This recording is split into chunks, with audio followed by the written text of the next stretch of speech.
Scott died of acute alcohol poisoning after a night of heavy drinking. AC/DC considered disbanding, which happens so often when such a major, figure dies. But at Scott's family's request, the remaining members opted to continue the band, bringing in longtime Geordie vocalist Brian Johnson as Scott's replacement. Later that year, the band released their first album with Johnson, Back in Black, which was dedicated to Scott's memory.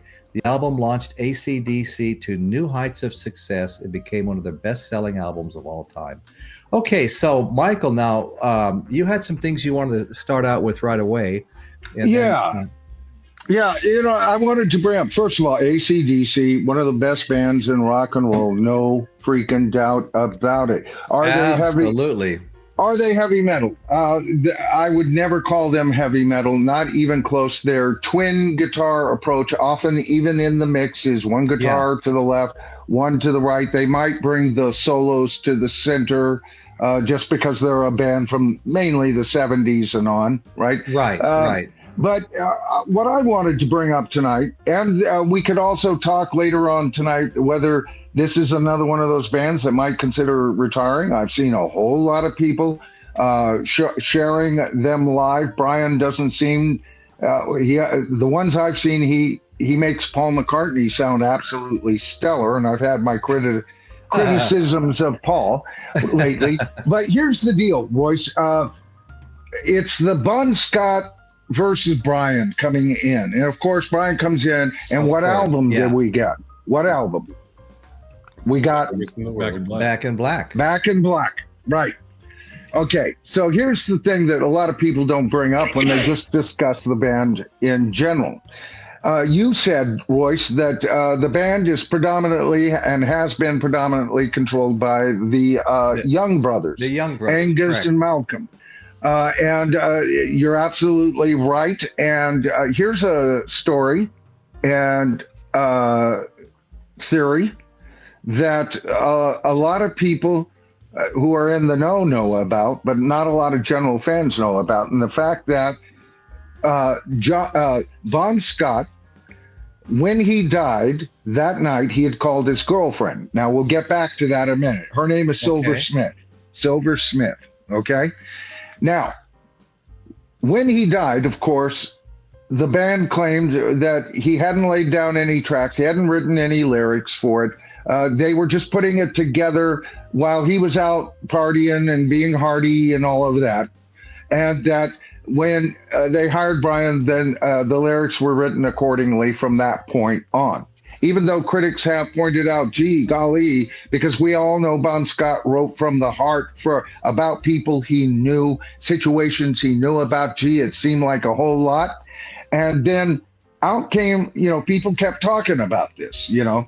It's like, wow, that's a miracle. Not only does he have his voice, but it's almost like that William Campbell took over Paul McCartney theory. Right? Not only does he have his voice, but he can also write lyrics like him or input into that. I'm not sure how the writing process went from that point on, but I will say this, that Angus Young has always said that Bon Scott wrote a little of the lyrics from Back in Black, although he's not credited. Malcolm, on the other hand, says, nope, that's bullshit.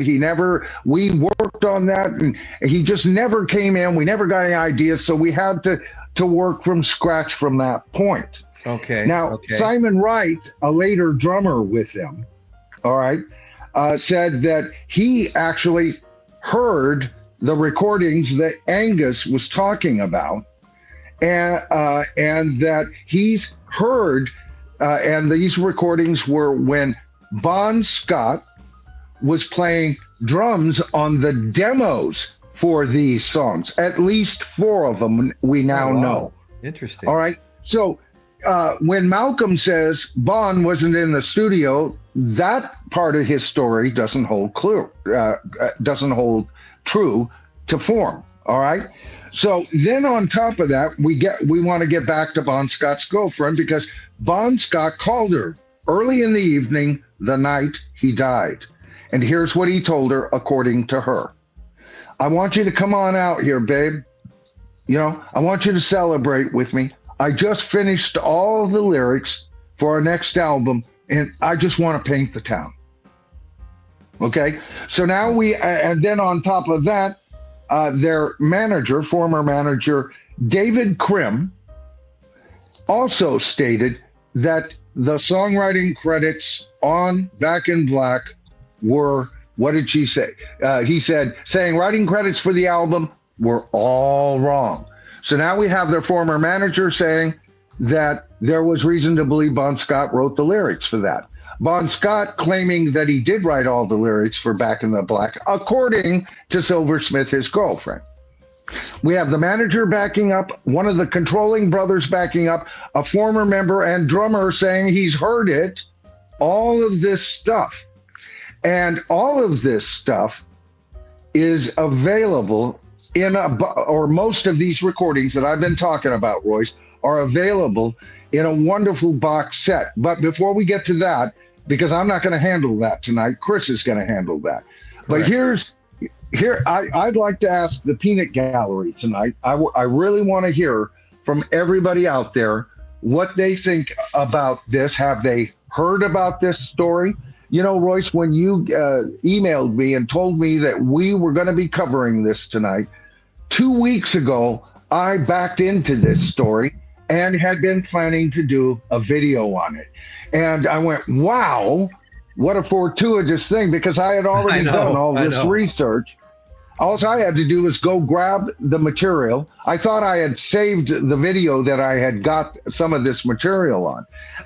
One of them even by a man who wrote the book on this that's making all the waves out there. But in the know, AC/DC fans have been bickering about this for decades, and I didn't really know that. I was a general. I had their first album, Back in Black.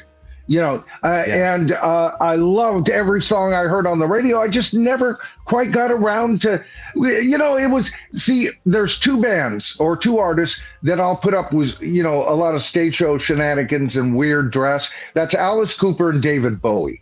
So a guy in a pair of short pants is like, you know, and he even looks more embarrassing today, and Brian can't sing, so we might talk about all of that. However, the album or the box set is Bonfire's, and guess who on the panel has a copy of that tonight, Royce? Our one and only Chris Elliott. Yes, sir. Okay. Chris, take it away, brother. Go ahead, Chris. This would be what Michael was talking about, the Bonfire, yeah. Box set, yeah. If you really want to see a good picture of Bon when he was a kid. That is so him. Yeah. And it's got a whole disc of outtakes from the live at the Atlantic Records Studios.